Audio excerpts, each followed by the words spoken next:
Mga ka-idol, share ko lang po sa inyo bago kayo mag-full meet or 6 days before bago mag-medical. Ang gagawin niyo mga ka-idol, 2 times a day, 2 beses po sa isang araw, magpakulo kayo ng luya sa bawang. 100% po mga ka-idol, safe po yung medical niyo. Clear po, pito po kayo, tsaka clear po. Ang gagawin niyo po mga ka-idol ay magpapakulo lang po kayo ng 2 tasang baso. Then, pagkatapos po mga ka-idol, pagkakulo po, lalagyan niyo po siya ng honey. Kahit 1 kutsarang honey lang po. Pampalasa mga ka-idol. Yun po yung ginagawa ko pag ako magpa-full meat. Kaya ang gawin niyo mga ka-idol, ito lang gagawin niyo. Ano lang mga ka-idol, isang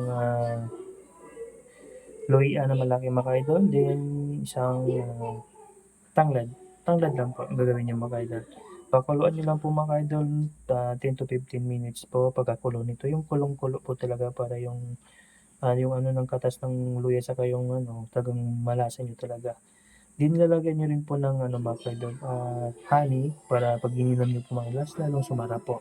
Saka mga ka-idol, mga cholesterol po, yung diabetes, GOT, mas maganda mga ka-idol. Then sa high blood po, hypertension, maganda rin po sa mga high blood 'to mga ka-idol, pampababa rin po ng dugo. Then 'pag once na mataas yung BP niyo, mas maganda rin po inumin ito araw-araw po. Yan, gano'n pa pala mga idol.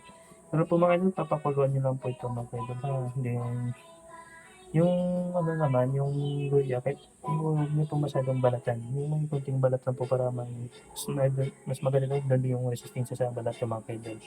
Ito lang mga idol, basta pakuluan niyo lang po na siya ng matagal po.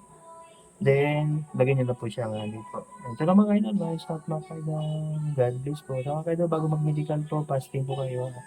Then, last niyo inom ito mga idol, 10 PM po ng gabi, bago niyo kayo fasting po. Inom po kayo ng tubig mga idol, i-last niyo itong inom mga idol, bago mag-medical po.